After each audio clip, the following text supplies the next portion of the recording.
तो हिरणी जल में कूद गई और हिरणी के जो है गर्भवती थी हिरणी, उसके पेट में छोना था।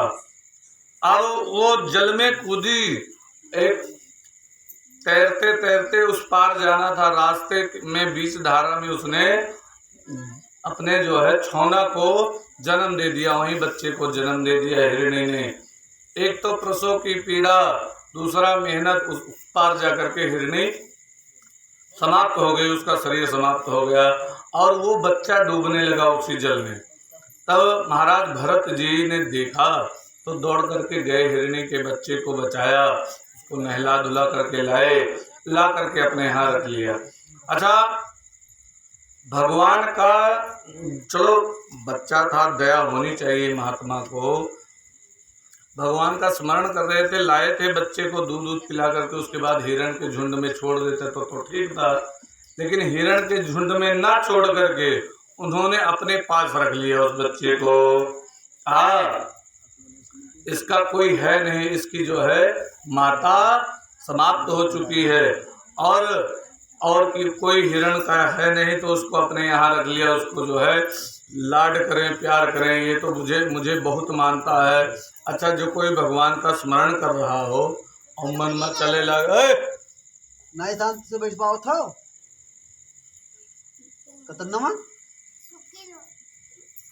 तो कोई अगर भगवान का स्मरण कर रहा हो, भगवान का भजन कर रहा हो और अगर अचानक उसका मन अलग चला जाए, खूब हाथ में माला लिए हो, तो वो जो है उस समय मान्यता तो नहीं होती थी। अभी तो जीव चलती रहे तो कलिकाल में भगवान ने इतनी छूट दी, क्योंकि कलिकाल में व्यक्तियों का मन एकाग्र जल्दी नहीं हो पाता है, और उस समय जो है वो माना नहीं जाता था। भरत जी का मन ज़्यादा से ज़्यादा हिरण के बच्चे में लगा रहे, हिरण का बच्चा कहीं बाहर खेलने चला जाए तो उनका मन लगा रहे, कहूँ कोनो भेड़हा ना उठाए ले जाए, या कहीं कोई शेर ना मार डाले, या कहीं कोई मगरमच्छ ना पकड़ ले, कोई अजगर ना खा जाए, मेरे हिरण के बच्चे को कोई खा ना ले। इस प्रकार उनका मन लगा रहे, इधर माला हाथ से छूट जाए।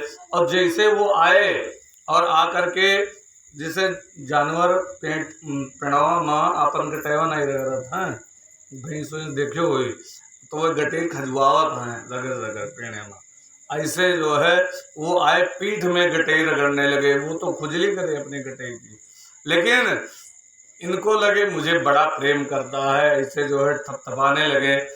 अब इनकी जो 100 माला डेली करते थे भगवान का, वो धीरे धीरे 20 बची, 20 से 10 बची, और 10 में भी सही से नहीं हो पाती थी। अंत समय मरने के समय पर मृत्यु तो किसी का पीछा छोड़ती नहीं है, अंत समय आनी सबको है।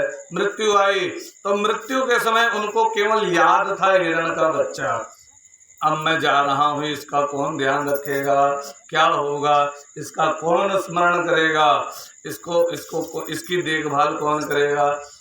कहते हैं गीता में वर्णन है, अंत में मृत्यु के समय जिसका स्मरण होता है, जिसका याद रहता है, ये जान लो कि मरने के बाद वही बनना पड़ेगा, ये 100% है।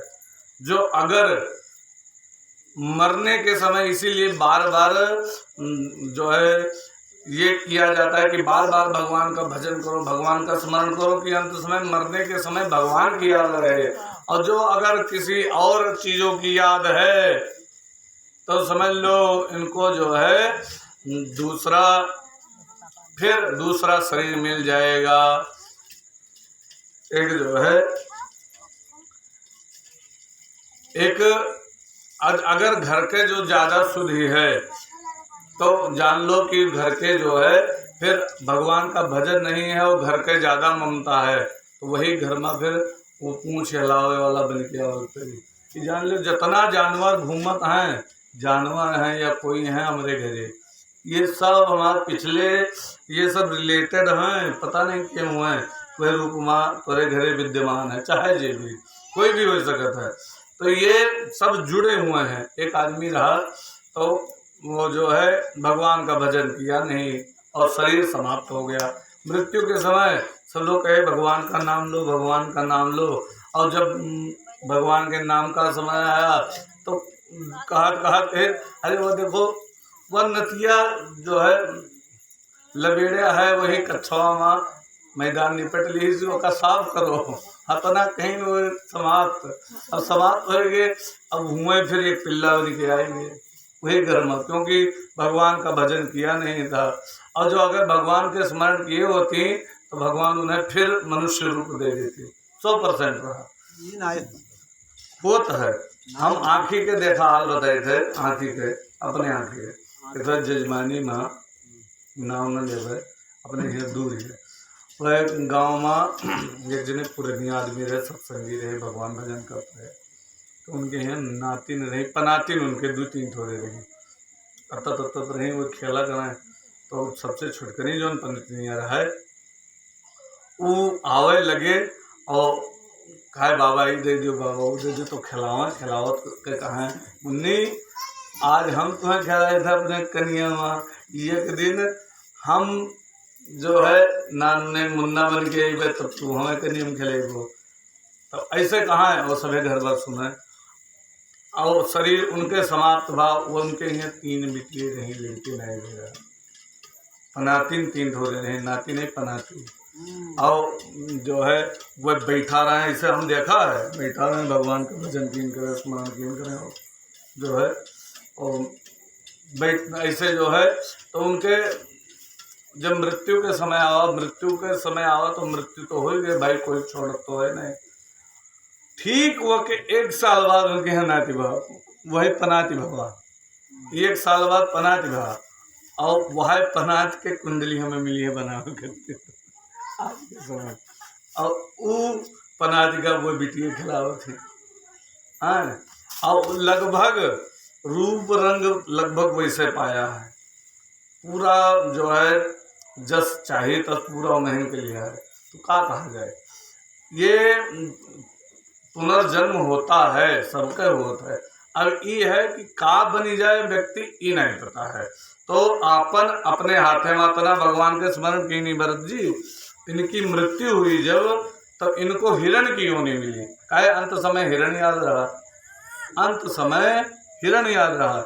लेकिन ये जितने गाय भैंस से इनका याद है हम पिछले जन्म में कहा रहे हैं, लेकिन ये बता नहीं सकते हैं, जवाने नहीं धीन दे।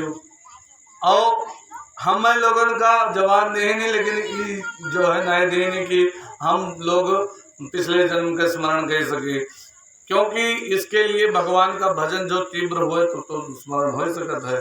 अब भरत जी हिरण बन गए, भगवान का स्मरण करने के बाद भी अंतमति सो गति, जो अंत में याद रहेगा वही बनना पड़ेगा। बहुत जने हुआ था धन गाड़ के दे दिया था, और धन गाड़ के दे दिया है, कोई कहूँ गाड़ दिया था। पहले पुरखे ज्यादा गाड़त रहे, गाड़ दिए, और गाड़ दिए के बाद अपना न खर्च करे न कुछ बताओ कहीं वो गाड़े हैं। और जब मरी जाए मरद के समय याद आवे तो वो बोला चाहे कि भैया हम फला जगह गाड़े हैं, उसका खोद लियो, कोशिश तो करे लेकिन आवाज़ साफ नहीं कर, नहीं तो गलगल गलगल आवाज़ नहीं करती, तो गलगलात है जब मने तो कुछ बतावा चाहत है, लेकिन अब वो बताया नहीं बहुत स्पष्ट। तो कहीं हमें समझ नहीं आवा का बोलियो, ये का बोलियो हमें समझ नहीं आवा। तो कहा वो गलगल गलगल करके रह गए, गलगल गलगल करके व्यक्ति रह जाते हैं, बोल पावत नहीं है, कंठे गुरगुराए थे। तो फिर वक़्त तो याद रहा था कि हम धन धरे हैं। तब जब जानता मरत है व्यक्ति तब वो के धन पर याद रहा थी, तो वही धन के रखवाली करे के लिए सांप बन के आवत है, कुंडली मार के वही धन पर बैठा था। देखा तो वो जहाँ कहूँ धन हुआ था तहाँ सांप जरूर रहा था ना, अब ही है। तो ऐसे है जो जे कहे वही आवत है, वही धन के रखवाली करे हैं। तो ये जितने चीजें हैं संसार में ये सब बंधन के कारण है कि किधर फंसाए दे कोई पता नहीं है। तो अगर भगवान का अंतिम समय में स्मरण है तब तो भगवान में मिल जाएंगे, और भगवान का स्मरण नहीं है अंतिम समय तब तो चूंटी से लेके हाथी तक अन्य बहुत योनियां हैं। महाराज ऋषभ देव, इनको महाराज ऋषभ देव के पुत्र जो भरत जी थे, इनके इनकी मृत्यु के पश्चात इनका जो है जन्म हिरण योनि में हुआ। अब इनका याद रहा है कि मैं पिछले जन्म में राजा का बेटा था और मरने के बाद अब मुझे हिरण की योनि मिली है, हिरण की योनि मिली है, और मैं क्या कर सकता हूँ। अच्छा देखो, भगवान ने हमारे लोगों के ऊपर कितनी कृपा की है, कितनी कृपा की है, बहुत कृपा की है। सोचो जितना हमें लोगन का छूट मिली है मनुष्य शरीर में, कोनो योनि में नहीं है, चाहे अंदाज लो। जो अगर कुकरे के प्यास लागे तो हमें लोगन प्यास लागे तो हम गए नल में भरे, एक गिलास में भरे ना, गट पी लेंगे, चुरुआ बांध के पी लेंगे। कुकुर वो नल चला सकता है कि वो चला के पी सकता है, नहीं पी सकता है, उनके अंदर वो क्षमता नहीं दे, तो वही बेचारे जी हैं नाली में चप चप चप चप पीते हैं। और ऐसे कोई भी जानवर देख लो जो हमें लोगन का भगवान क्षमता नहीं, बंदर का कहते बने बहुत तेज होता है, लेकिन बंदरों के अंदर वो क्षमता नहीं है, खाली छीन छपट सकत हैं। वो नल हैंडल नहीं चलाओगे तो मुँह में भले हूँ, मुँह लगा दिया नल में, लेकिन हैंडल वो जल्दी नहीं चलाएगा। तो कहने का तात्पर्य बुद्धि और विवेक पूरी क्षमता भगवान ने मनुष्य शरीर में दी है, अन्य शरीर में नहीं। लेकिन इनको याद है मैं पिछले जन्म में ये था और जो है ये जन्म मुझे फिर मिला है, लेकिन ये जन्म किसी तरह भगवान निकालें, अगले जन्म में मैं चूकूंगा नहीं। ऐसे हम लोगों ने भी भगवान से कहा है, प्रार्थना की है कि प्रभु हम चूकेंगे नहीं, हमें आप मनुष्य शरीर दे करके तो देखो, मनुष्य शरीर। अब भरत जी जो हिरण बने हुए थे, ये बार बार विचार करें कि किस तरह ये शरीर छूटे तो बढ़िया है, किस तरह इस हिरण के शरीर से छुटकारा मिले। ये सूखे पत्ते, सूखी घास, ये सब खा करके अपना जीवन यापन कर रहे थे। भरत जो हिरण की योनि में थे, सूखी घास सूखा पत्ता खा करके जी रहे थे, एकदम दुबले हो गए। एक दिन जंगल में आग लग गई, दो पेड़ के रगड़ने से आपस में आग लग गई। आग लग गई तो जितने जानवर थे सब भाग गए, और भरत जी जो हिरण बने हुए थे ये वहां से भागे नहीं, ये जान करके उसी में जल करके भस्म हुए। अब जल गए, फिर भगवान ने कृपा की, कुछ भगवान का भजन तो था ही पिछले जन्म में, और इनका मन भी लगा हुआ था, प्रभु मुझे मनुष्य शरीर दे दो। फिर मनुष्य शरीर मिला इनको, तो कहा अब इस जन्म में मैं चूकूंगा नहीं। इस ध्यान दीजिए, ये अध्यात्म की कथा है, बड़ी गूढ़ कथा है अध्यात्म की। तो इस जन्म में मैं चूकूंगा नहीं। वो बिल्कुल शांत रहे थे। जन्म लिया तो पिताजी के ये कानकुब्ज नामक ब्राह्मण में जन्म लिया, कनौजिया जगह कहा था, कनौजिया बाभन, तो उनके यहाँ जन्म लिया इन्होंने। अब इनके पिताजी पुरोहित थे, पंडित थे, ज्योतिषी रहे, देखा, कहा अरे ये तो बालक प्रकांड विद्वान होगा लग रहा है, ये तो ज्ञानी है बहुत। उसके चेहरे से जितना तेज था, चमक थी, और देख करके कहा होनहार बिरवान के लगत टीकने पात, जैसे जोन बिरवा करियर तगड़ा होवे हुई, फल देवे हुई, वह बिरवा के पाती बड़ी चिकन होगी, और जौन वैसे खदरहा रहा था, जान तो कि ये फिर जान लो कि आगे चल के क्या तरह फल वल ना देना। इसी प्रकार से उसका चेहरा देख करके कहा ये तो बालक बड़ा विद्वान होगा, बड़ा प्रकांड विद्वान होगा। मन में सोचा। अब धीरे धीरे भरत जी बड़े हुए तो कहा जनेऊ संस्कार कर दिया 7-8 साल की उम्र में, और ये बोलते कम थे। और इनकी जो है ब्राह्मण देवता की 2 पत्नियां थी, एक पत्नी से 2 बालक हुए, एक पत्नी से एक भरत जी और एक लड़की हुई, एक कन्या हुई। तो इनके पिताजी ने कहा बेटा जनेऊ करवा दिया। जनेऊ करवाने के पश्चात कहा गायत्री मंत्र याद कर लो। गायत्री मंत्र बताया, कहा याद कर लो। याद तो उनको था ही, याद कर लिया था, लेकिन सोचा सोचो इतना छोटा सा बालक है, लेकिन उसने सोचा कहा आज इनको याद था कि मैं पहले राजा का बेटा था, उसके बाद हिरण बना, अब फिर मनुष्य शरीर मिला है, ये तीनों चीजें याद थी। जिसको भगवान का स्मरण करता है जो, उसको ये सब चीजें याद रहती हैं। तो कहा अब इस बार चूकने वाला नहीं हूँ। तो कहा पिताजी कह रहे हैं गायत्री मंत्र याद कर लो, आज कहेंगे गायत्री मंत्र याद कर लो अगर सुना दिया, कल कहेंगे स्वस्ति वाचन याद कर लो, परसों कहें बिया कराया, हम लोग बाधे हम नरसों कहें वहाँ चला जाओ, जनियों करायो, हम कुछ करायो, हम तो यही बात जब है हमें भगवान का स्मरण कब करे मिली। तो जान के वह सुनाए नहीं, सुने हुए नहीं कि जो सुनाया नहीं, तो जब सुनाया नहीं तब जानते हो क्या हुआ, बड़ी विचित्र घटना घटी। पिताजी ने डांटा, कहा रे 18 दिन हो गया तू गायत्री मंत्र नहीं सुनाए पायो, तो बिल्कुल हम जानते हैं महान ज्ञानी हो लेकिन जड़ हो, तो इसीलिए उनका नाम उस जन्म में भी भरत रखा था, लेकिन फिर कहा तुम तो जड़ हो, मूर्ख हो, इसीलिए तुम्हारा नाम हो गया जड़ भरत। उनको जड़ भरत लोग कहने लगे। अब दोनों भाइयों का विवाह कर दिया पिताजी ने, कन्या का विवाह कर दिया, और इनसे कहें विवाह कर लो, कहा ना विवाह नहीं करेंगे। क्यों? क्योंकि हम नहीं विवाह करना चाहते, जो और कोई कारण ना बताएं। पिताजी सोचे कि किसी दिन मानेगा, पिताजी का देहांत हो गया, विवाह किया नहीं इन्होंने। अच्छा, इसमें भी फंसना हो जाता है, विवाह करने पर भी व्यक्ति फंस जाता है, भले ही कुल आगे बढ़ता है लेकिन बाज जात है नहीं। सोचो, अपने अंदाज लो, अपने ऊपर अंदाज लो कि जो अगर भगवान का स्मरण करना हो तो जीविका चलेगी नहीं, केवल भगवान के भजन की चाहो बैठ कर कि हम राम राम कहा करे बैठा, तो जीविका कहाँ चली, वो तो दिक्कत हो जी। तो इन्होंने विवाह नहीं किया। एक जो है संत थे, एक सूफी संत थे, सूफी संत जान तो कहते कहा था जो मुसलमानों में संत होते हैं, इनका फकीर लोग उनका सूफी संत कहा। तो उनके पास एक रज्जब नामक व्यक्ति जाया करता था, उनसे सत्संग होता था, उनको जो है सत्संग सुनाता था और वो सुनता था बड़े ध्यान से। एक दिन उनके पिता ने कहा, बेटा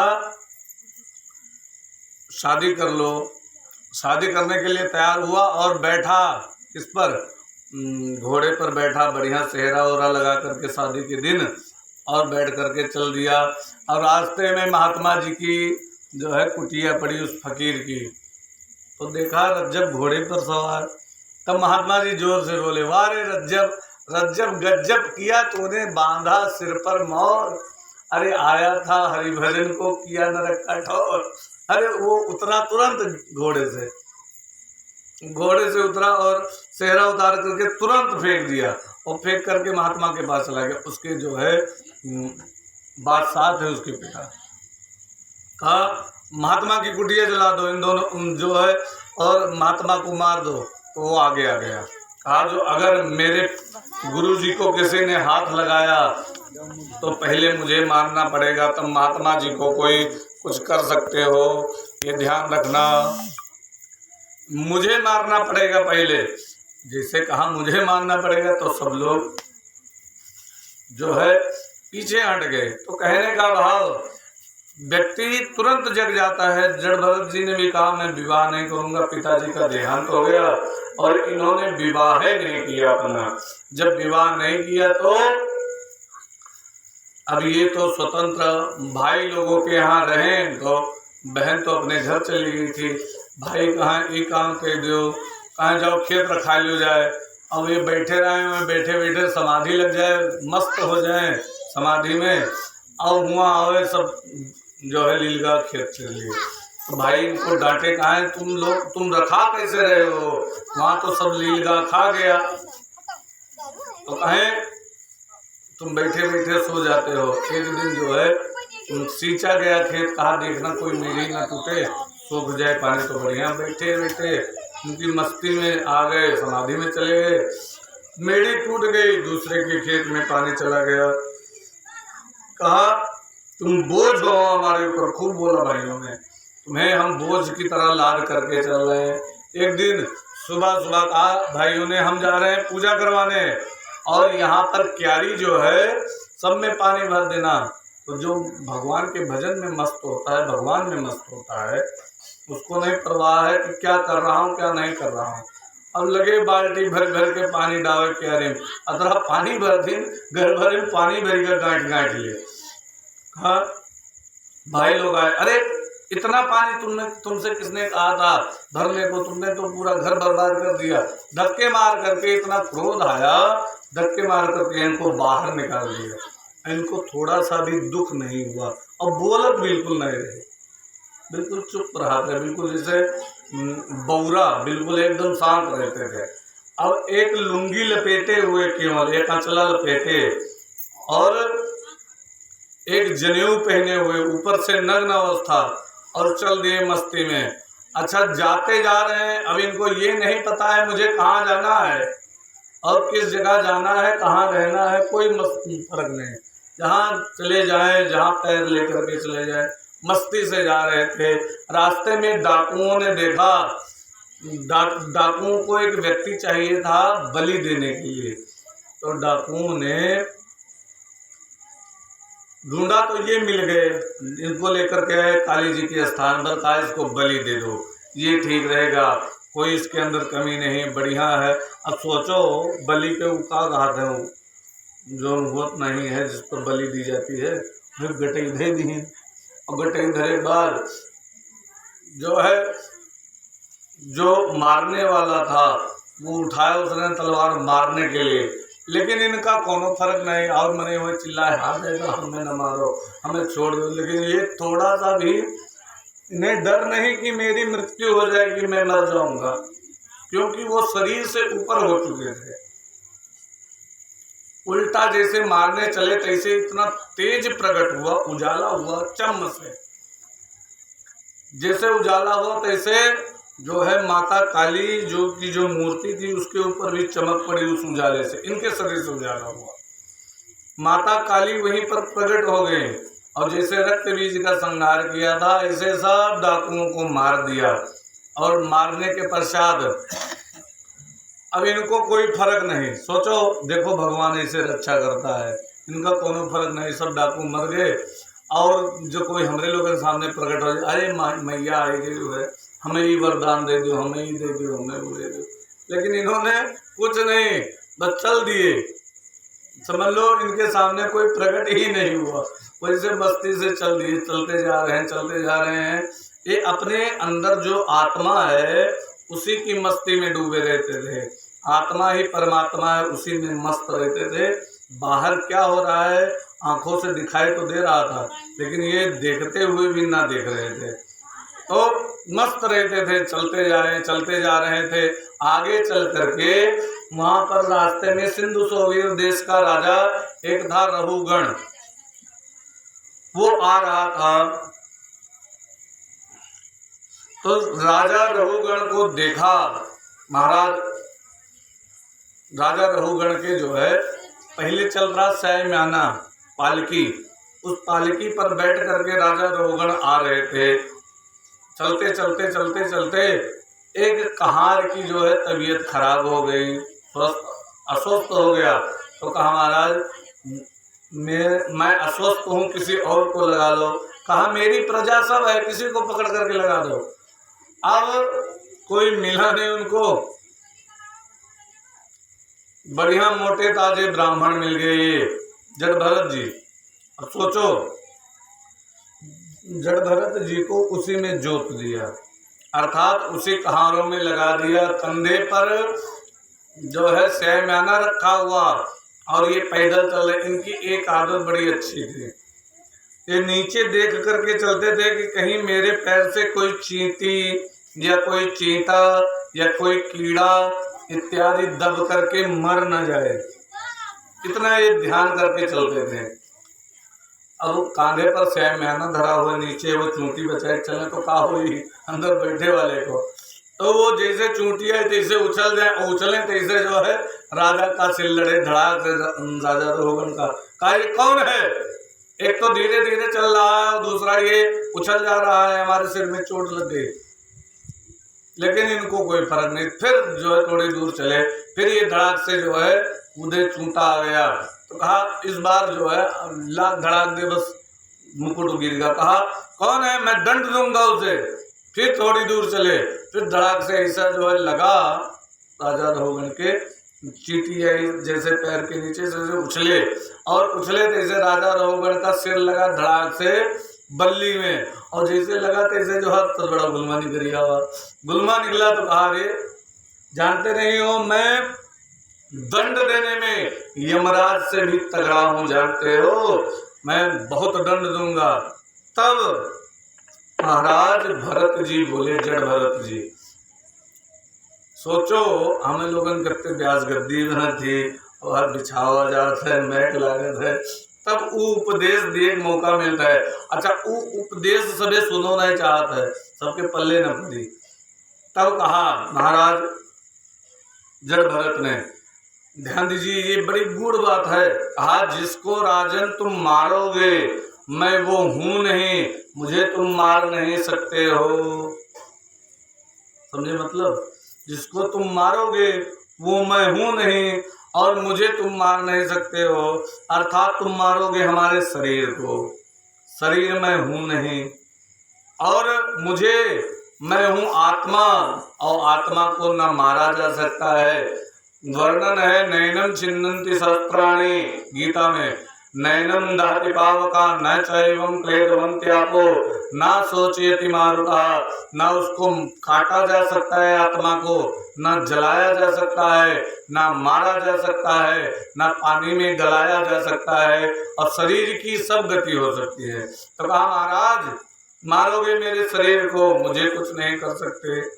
अब राजा रघुगण कपिल भगवान का सत्संग करता था, तो कहा ये कोई साधारण जो है ब्राह्मण नहीं है। तुरंत कूद करके आए बाहर और कहा सब डोली नीचे रखो। डोली नीचे रखी, कहा इनके कंधे से भी हटा करके नीचे रखो। पहली बार बोले थे जड़ भरत जी, कहा महाराज आप कौन हो? तो कहा जो तुम हो वो मैं हूँ, जो मैं हूँ वो तुम हो। अर्थात तुम्हारे अंदर भी वही आत्मा विद्यमान है, मेरे अंदर भी वही आत्मा विद्यमान है।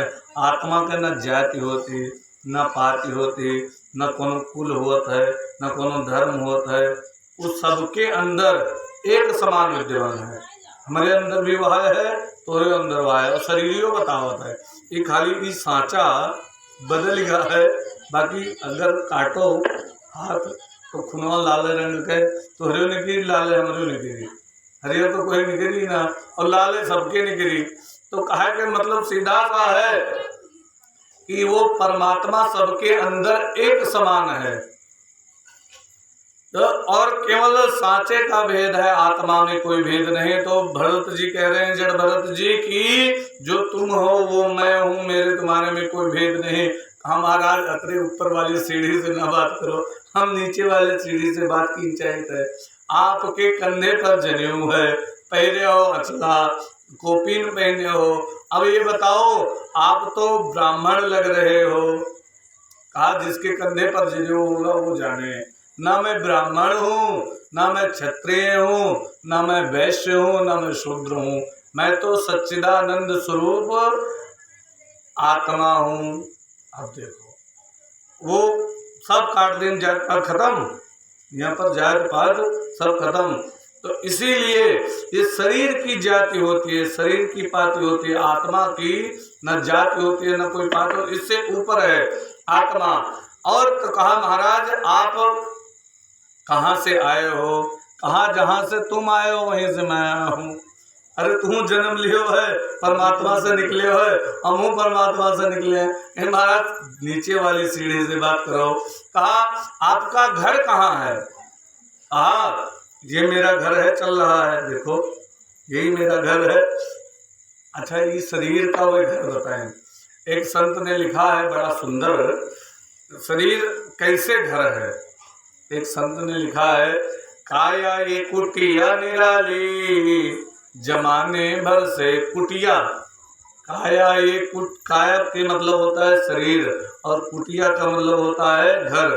तो काया ये कुटिया निराली, जमाने भर से 10 दरवाजे वाली, जमाने भर से 10 दरवाजे हैं इस शरीर में, 9 दरवाजे तो दिखाई दे रहे हैं और 10वां बंद है। कौन कौन से 10 दरवाजे हैं देख लियो। 2 दरवाजा, 4 दरवाजा, ये कितना होगा 4, ये कितना होगा 7 होगा। और मल मूत्र त्याग करने वाले 2 दरवाजे यहाँ पर हैं, कितना होगा 9, 7 2 9, और 1 दरवाजा यहाँ पर होता है। वैसे संत लोग कहते हैं कि यहाँ पर होता है 10वां दरवाजा, वो ब्रह्मरंध्र कहा जाता है। जब लड़के जन्म लिए हैं तो देखो उनके यहाँ पुलपुला रहा था, लुपुल होम करते जो दवाई दे तो अंगूठा अंदर घुस जाए, अपना पुलपुला रहा था कि नहीं। माताओं का तेल धे के पढ़वा होते तब पढ़ होते जाएगा। तो ये 10वां दरवाजा है। और जान लो भगवान का स्मरण करते करते ये 10वां दरवाजा फिर वैसे हो जाता है बड़े बड़े संतों का। और फिर श्वास खींचिन और रोकिन और रोक के वह हिया ये सब दरवाजा से नहीं, बड़े बड़े योगियों का ये सब दरवाजा से नहीं, हिया से धड़ाक से प्राण निकल जाता। और हिया से प्राण निकला तो समझ लो उसको आवागमन से छुटकारा हो जाता है। ये 10वां दरवाजा है। तो सबसे सुंदर आंख की खिड़की जामे पुतली काली, जमाने भर से काया ये कुटे या निराले, जमाने भर से 10 दरवाजे वाली, जमाने भर से।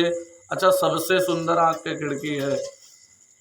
और सुनते श्रवण, सुना कैसे जाता है काने से, सुनते श्रवण नासिका सूंघे, कान से हम लोग सुनते हैं, नाक से सूंघते हैं। सुनते श्रवण नासिका सूंघे और वाणी करे बोला चाली, जमाने भर से। कथा सुनत है कन्हैया तो सुनत है, और नकुना सूंघत है, बढ़िया अगरबत्ती खुशबू है, नकुना तो सूंघत है। और वाणी करे बोला चाली, जिसे हमें जाए है जो दुकानी गो रुपया लियो, हमें 1 किलो चीनी दो, क्या ले रुपया, तो वहाँ वाणी जमाने भर से बोला चाली करती है। और लेना देना करते हैं, ये सामान ले लियो, हम दे आते रुपया ले लो, चीनी हमें दे दो। तो लेना देना करते, कर मतलब हाथ। और पग चाल चले मतवाली, जमाने भर से पैर चलता है। अब एक चक्कर कहा करते घोड़े से, उठ चल, वहाँ चले गए, जैसे मन के आदेश बात ऐसे घोड़ उठा और पुट से चल रहे।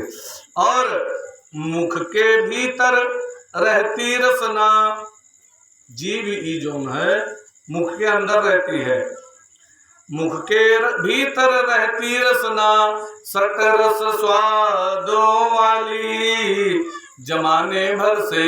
सट अर्थात 6 स्वाद वाली। 6 स्वाद जानते कौन कौन है? हम लोग वही मत कई स्वाद बनावा गा है, मुख्य 6 स्वाद है, जानते कौन?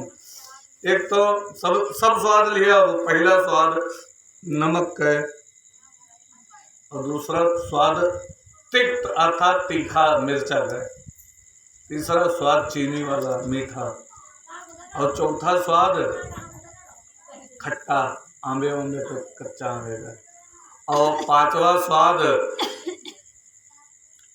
नींबी के पाती खाए होगा कड़वा। तो कड़वा जो करछात है, कार बहुत करछात, तो कड़वा स्वाद। और 6ठा स्वाद जानते हो? 6ठा स्वाद है अमरा। अमरा तो खावे की हो गई, और उसको कहते हैं अमल का स्वाद, उसको कहते हैं अमलक। तो अमल का स्वाद, ये 6 स्वाद हैं। और यही 6 स्वाद में दुनिया भर स्वाद बन गया। तो कहाँ पूछेगा, वह सब मिलावटी, कुछ ऊपर मिला दें, कुछ मिला दें, कहाँ पूछेगा। तो और बताया, कहा बड़ी विचित्र जो है ये कुटिया है। कहा क्या? कहत कबीर काम क्रोध और लोभ मोह से, बुद्धि करे रखवाली, जमाने भर से। जैसे जो है कोनो काम करे है मन में आवा कि ई काम करे है, लेकिन अभी कथा सुनी थे, कथा के बात कर रहे, बुद्धि तो रोकिए। और जो है क्रोध रिस लागे थी, लेकिन फिर सोचे लड़के के ऊपर रिस लागे, अरे बहुत गलत कर दो लड़के, लेकिन फिर बुद्धि काटे, अरे लड़की कहाँ है, छोड़ रहा है तो ज्यादा ना बसिया, खाली इनका ही। तो वो बुद्धि कार्य करती है। और लोभ, इतना लोभ करना ठीक नहीं है। और करके संग इंद्रियों का मन, ये 10 इंद्रियां जो शरीर में है उस दिन गिनाई थी, इस इंद्रियों का संग करके मन बन बैठा जंजाली जमाने भर से। और बताया इस कुटिया का नित्य किराया, ये जो है जो कुटिया मिली है ये किराए का घर है और इसका डेली किराया पड़ता है, एक क्षण भी नहीं जाता जो इसका किराया ना पड़ता हो। इसका किराया क्या है, ये श्वास जो आती है और जाती है यही इसका किराया है। इस कुटिया का नित्य किराया श्वास चुकाने वाली जमाने भर से। तो कहा ये मेरा घर चलता फिरता यही घर है। भरत जी ने, जड़ भरत जी ने कहा मेरा यही घर है। कहा महाराज आप हमें कुछ उपदेश दे दीजिए, मैं जा रहा था कपिल भगवान का सत्संग करने, तो आप अब मैं कहीं नहीं जाऊंगा, अब आपसे मैं कथा सुनूंगा, बस केवल आप ही मुझे सुनाइए। तब उन्होंने बताना आरंभ किया।